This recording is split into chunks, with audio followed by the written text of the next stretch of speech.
while she's on call. They're also both checking on other panels around the Citadel, and there's probably some sorties going on, but you know, they've gotta stay in and attend the meeting.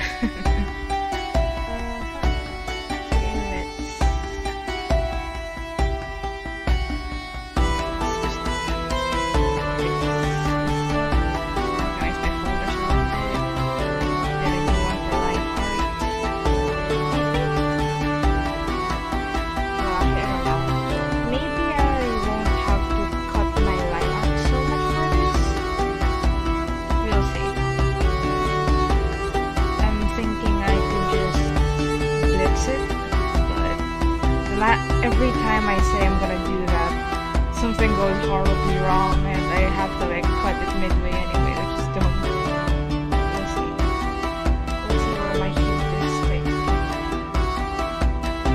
So I decided to post this stream on here because, well, I have the channel and I don't wanna have to keep making time-lapse compilation for everything I make, because I feel like not all of them is worth making a time-lapse for anyway.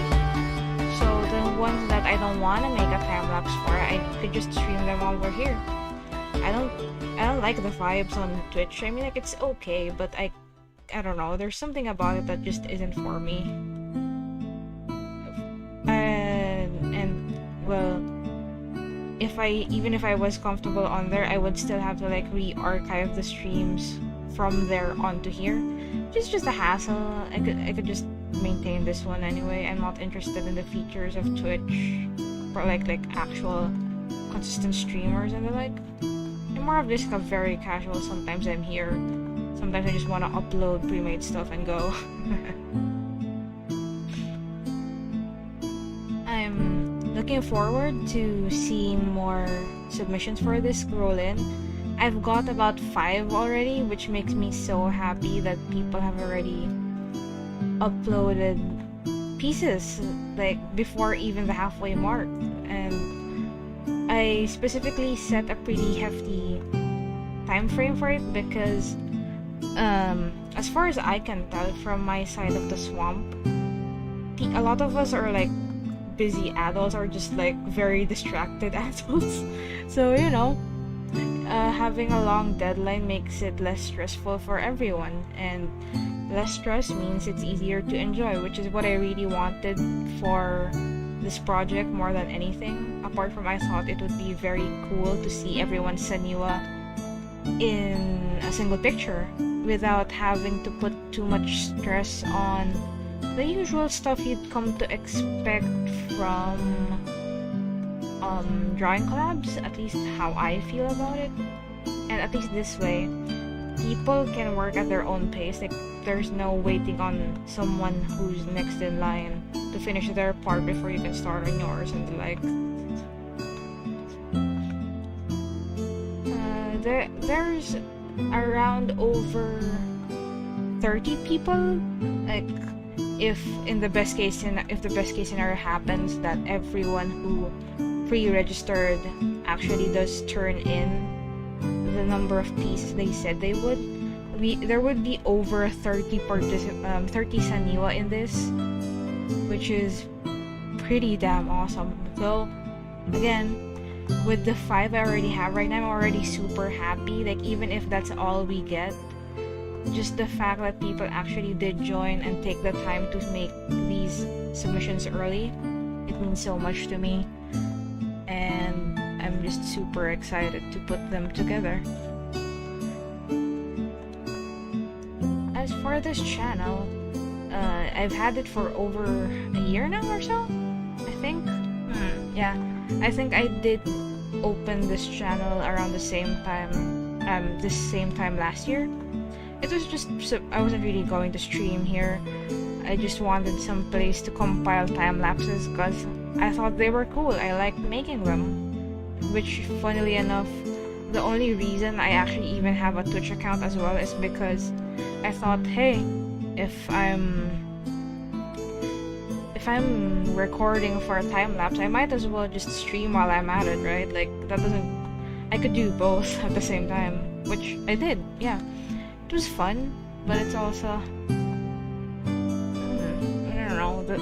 I don't know. I just do not vibe with the vibes on Twitch. It's too high energy for me, I guess. I mean, like, yeah, there's some chill streamers, but yeah, that's a whole other can of worms for another day. Anyway, plans for this channel. I haven't stopped thinking about making a video essay for Token Rambo. Like, I made a tweet about it on my account, which I don't know if the amount of people who liked it are taking it seriously or just like thinking like I'm shitposting, which is like both are valid. It's kind of hard to tell whether I'm shitposting or not. I mean, like, there's kind of an overlap. I could be shitposting if no one takes it seriously. I could also be very, very serious even then. Just depends on what the gremlin brain decides on that day. But yeah, in this case, I really haven't stopped thinking about making a video essay for this franchise I love so much and has taken up almost a third of my lifespan so far. That's so wild to think about. Like, when I got into Token Ranbu, I also just barely started college in my first course. I was still in multimedia with a bunch of people I no longer associate with or even know what's up with them at this point. And through it all, Swords has been with me. It's pretty cool. And kind of, there's a weird sense of melancholy. I'm not sure if that would be the most appropriate term for it, but there's this weird feeling to it in knowing the people I've hung out with have changed over the years, but Sword Boys has been constant all throughout. Like, I've never been in a fandom for this long, maybe except for Homestuck, but that doesn't really count because I was pretty on and off with that one. So Sword Boy is very damn special to me.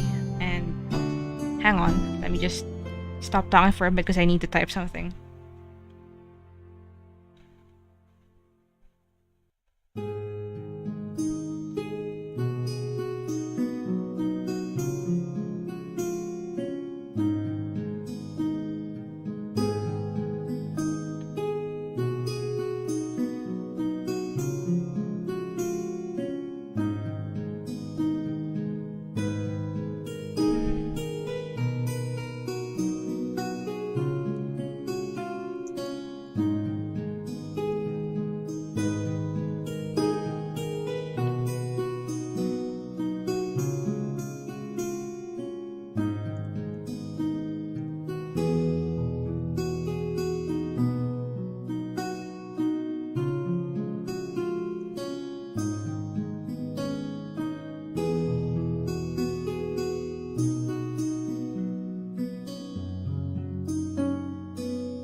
Anyway, okay. Sword Boy essay. You know, like, I guess it's just basically I wanna introduce Sword Boys from the perspective of a non-Japanese who actually has touched the game outside from like the cursed news, quote-unquote news articles written about it, because there's like been a couple of them over the years, but all of them kind of just missed the mark completely with it, and so writing it is pretty useless because it just pisses off the fans and like it doesn't get new people interested in it either, you know?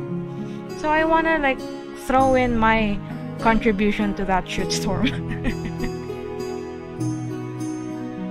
I've been thinking about what do you call this? been thinking about the stuff I would want to include in it, like, because I haven't really fully decided on it up until this point, but I think since I'm talking about it now, it's good as a work in progress, question mark? I've been thinking about the stuff I want to include in it. Of course, like, there's the very basic premise that, of course, that's mandatory, and there is, I suppose I'll have to touch on the concept of rekijo, because apart from its contribution to the Josei Muke genre, Token Ranbu really just owes a lot of its quirks to attracting women who are very much into historical figures, because like that's a pretty much an adjacent, like that's why the Odagumi and the Shinsengumi swords are so popular, because they're related to these historical figures that people already like before even getting into the franchise, right? Then there would be, of course, the contributions to cultural artifact preservation, because so many artifacts and swords have been found, restored, and repaired thanks to its fans being so willing to put in money for the restoration efforts. Because I remember there was this article, or was it an article or a video? I've just consumed so much sword content over the years, but basically there was this write-up wherein one of the museum curators mentioned that for the longest time, an interest in swords and the like was mainly thought to be an old person and a male sort of thing. So the rekijo phenomenon is just like very new to them and very helpful to like the economy, because it really did revitalize the museum industry. Because even if it's not an official collaboration, like, of course, Token Ranbu is known for hosting collabs with the museums that have the swords that some of their characters are based off. But even if that's not a thing, like, generally people have just become more interested in going to museums to see stuff and just look around, because they've gotten this new sense of appreciation for that sort of thing, which back then they just kind of, I wouldn't say they just ignored it, but like their interest in it wasn't as intense as it is now. I could say that for myself as well, because I've always liked history, I've always liked museums, but Token Ranbu and a lot of its characters, especially like getting to know swords like Kasen, who is who calls himself a liberal arts sword, and swords like Dodanuki, made me aware of how some swords are made for the sake of aesthetics and others I've made for actual battle. Like, but if you're not used to that idea, like, they're all just swords to you, and you're like, well, I've seen one sword, like, why do I have to see more swords? Like, that's how I think people who aren't as into that whole shindig before getting a Token Ranbu would feel like.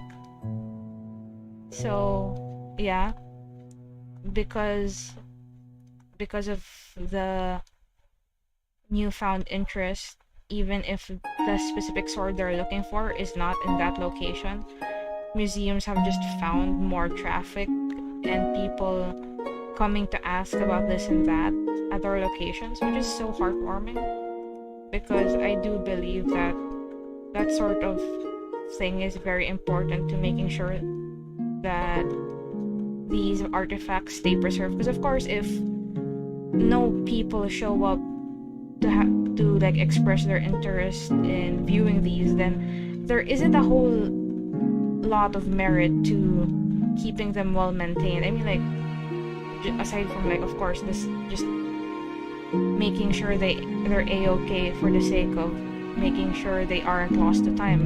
and that sort of thing. Even here locally, I think I've told this story before, but we went to a local museum because we found this really cool sword there, and we wanted to. And I remember the museum caretaker that was working at the time was like this rather elderly man who was very happy to see us like talk to him and ask questions about this and that, about the stuff they kept there. And we were kind of bummed out when we found out that apparently this other weapon that we know exists and is in their ownership, it's just for appointment. Like, you can't just waltz in and ask, hey, can I see this thing and that thing? And of course it's like I could write a letter of request, but it's also like kind of weird in a way, because I was with my eyeball and another person at the time, and we were just well, not just, but you know, like we were art students, not really history or like anything adjacent to that, so it was kind of weird that we were asking to see such a specific item, and we didn't really have like a solid reason for it apart from we just want to see pretty sword. Oh man. But yeah, I want to talk about the impact on museums, and I also kind of want to touch on like the spin-offs that came after Token Ranbo, because you have to admit the genre of like personified anything really met its boom after Token Ranbo. Like, people might say it's because of Kantai, which is, it's not entirely wrong, they did come first, but I feel like it wasn't as much of a popular or like normal idea to do before Token Ranbo's success. So I want to talk about all the other spin-off like Sword Boys and Sword Girls and whatever things personified that came after Token Ranbo and didn't quite last as long. Like, I might step on some toes on it for it, but like I look at them and I could really see that it felt like they were just really trying to ride the hype and totally missed the mark on why Token Ranbo was successful despite being a glorified PowerPoint game. And there's also the musicals and the stage plays, because it's pretty cool how those have also impacted like traditional performances. Like I think Mew had what's it called? They had a collaboration for like one of Kogi's performances for like actual traditional performance of it. I really can't. Well, it's not No, I think. But yeah, like the influence of Tokaram was just so widespread. There's so much to talk about. So writing the script for that's gonna be a bitch and a half. But I want to get it done. But then, oh god, the editing. But I want to get it done. I am kind of really shy to ask for help about it, but I'll have to probably suck it up and ask someone to do it with me. Maybe my eyeball would be up for it. So yeah, I've talked for 30 minutes now, I just realized. So I'm gonna shut up for a little bit and actually focus on drawing.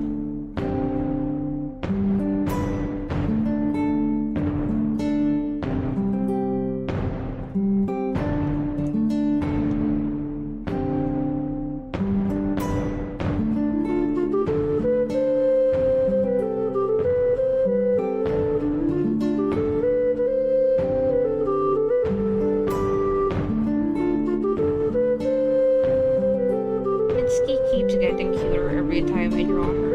And I'm not just saying that because she's my Sanyo. I really do think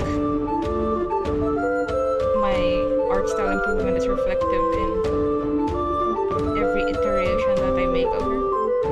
Well, not iteration. Her design remains mostly unchanged over the years, except for when I feel like changing her outfit a little bit. But yeah.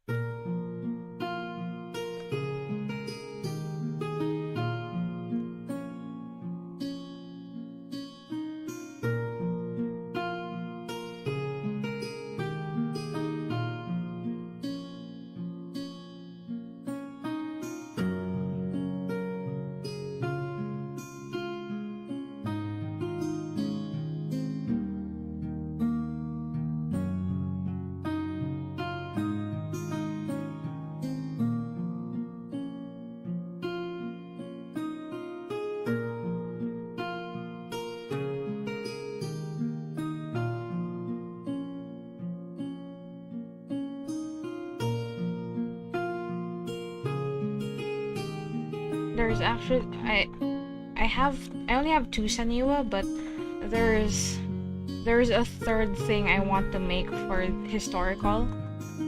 I'm not gonna say what it is just yet, just so that I save myself the disappointment in case I don't make it on time, because I have a lot of leeway. Like 3 weeks is more than enough for me to finish 3 drawings, but I also just procrastinate big time, so who knows who knows what might happen down the line.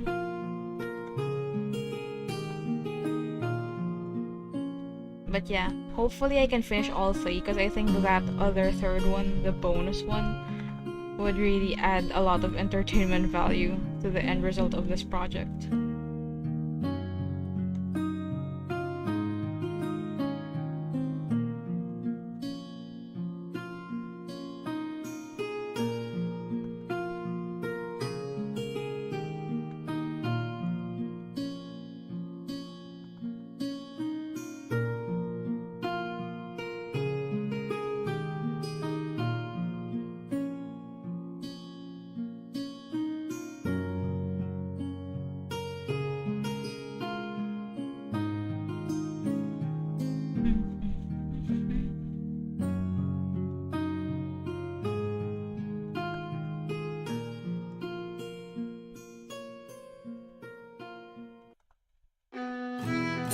Else apart from video essays? Well, I don't really know. Like, I guess I could make some animations if I have the serotonin for that, because I mentioned this a lot in passing, but I used to do flash animations. Emphasis on used, because I really haven't done that in about, I guess, about 10 years now, over 10 years even. Like, it was really just a case of me getting sad and shit over the years, so I lost a lot of drive for a lot of things. I used to do a lot of arts and crafts. I used to paint, like acrylic painting on canvases. I used to do that, but then I got busy being sad, and I also ran out of money to buy paint, which is actually, that whole money situation is pretty much why I even really got into digital art. It's not that I didn't like digital art before, but it's like, here, as long as you take care of your tablet, you never really run out of art materials to work with, which is pretty damn cool. I mean, of course, there's kind of a learning curve to it, especially when you're young and dumb like I was with no guidance. I thought for the longest time that the tablet I had didn't have pen pressure because it wasn't a Wacom. Like, that's what I thought. It's such a silly idea, but no one was there to tell me otherwise. Even if it was like a very vaguely branded tablet, I was kind of cool for having that back then, because tablets just weren't that accessible here at the time. So even if it wasn't like the fancy brand, people just thought it was neat that, oh, I got the thing. And now I'm glad that it's a lot easier to access it. So like, if people have the means to do it, they can try it out for themselves. And it doesn't have to cost them an arm and a leg. Because I remember that thing I bought. My very first tablet was maybe around, I would say 7,000 pesos. So that would be like, $125, I think. I'm very bad at the conversion, but something like that. And a few years later, Wacom came out with their like budget thing, which like the small Intuos CS, was it called? Like the small ones, like those only cost like 4,000 or something. and it was heaps better than the first one I had. So like, it's part of me was kind of like, oh man, I wish I had that at the time. But also I was like, well, I'm glad that kids can have access to that now and not just get some vague brand with basically no information on the internet. So if anything went wrong with it, you can't get it repaired, you can't find forum inquiries about it, you're just shit out of luck.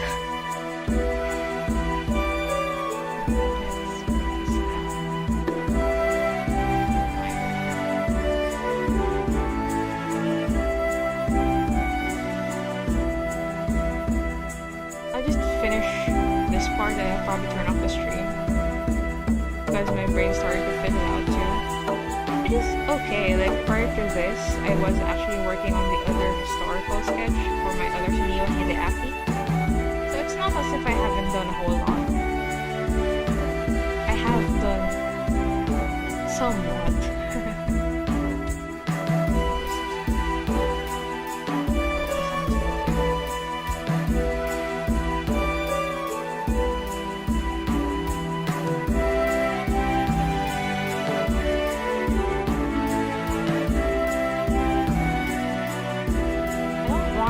Too refined. No reason, I just think it would be nicer if I just go fast and loose with this one and just enjoy the idea of making stuff with other people, or rather making something to be put together with other people's work. Everyone's work is so gorgeous too. It's like I kind of wanna bring my A game out like this. I just wanna vibe, man. I don't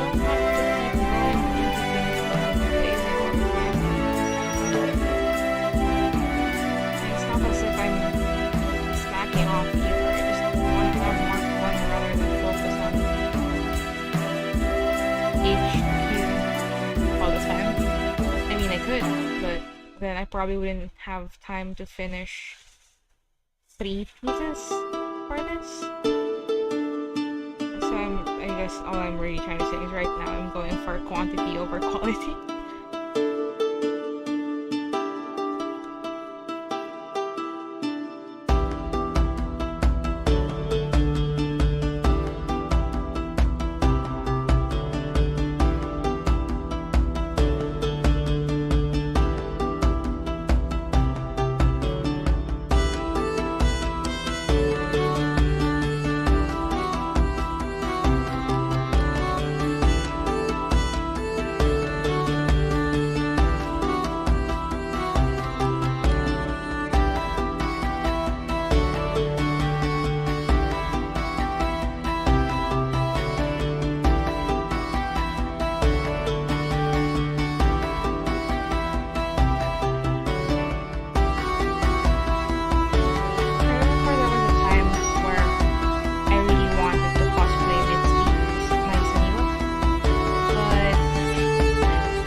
could probably just screen tone this part because this part's supposed to be like a fishnet panel.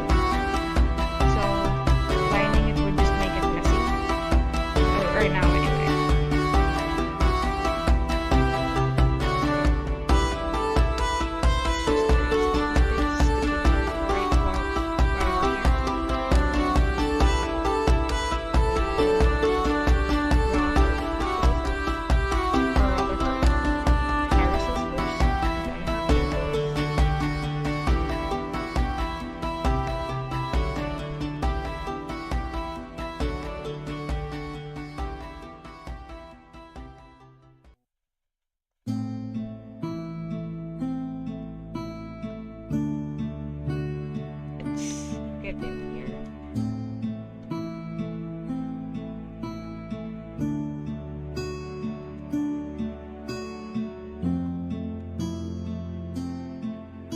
Yeah, that's Mitski done. At least for the line art. Let's then bring this back up so you can see Tonbokuri in the back. Let's fix the masking on this a little bit so it's cleaner to look at. So yeah, basically she's on call while sitting on his lap with the call panel at like a higher spot, while Tonbokuri is reviewing Citadel status and sortie stuff with her. I was gonna have Tonbokuri's face in focus a bit more, but like I feel like anatomically that would kind of like give him a giraffe neck, so I ended up not doing that.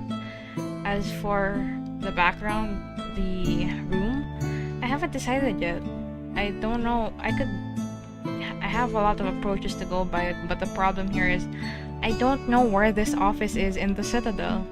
I have a vague sketch of like the Citadel layout, but none of it is final. So we're gonna have to just see what happens here. And well, I still need to look for inspiration with how to design stuff. But yeah, this is a fairly short stream. If anyone's watching this back, thank you so much for dropping by. I hope to be streaming some more in the future, and sometime over the weekend I'll be releasing the time-lapse for the latest full illustration I did, the last minute thing I did for the month of May, which is another portrait of my mascot Nien. I just need to figure out a good layout for it, because CSP's time-lapse recording, it's in the same ratio as the canvas you made, so there's a lot of like space on the sides. So I'm trying to figure out how I can process the video in a way that doesn't make it too boring to look at, because there's so much empty space on the side. But yeah, I'm looking forward to that, and thank you so much. Hoping to see you around again. Bye bye. Bye bye. I'm gonna stop the stream now.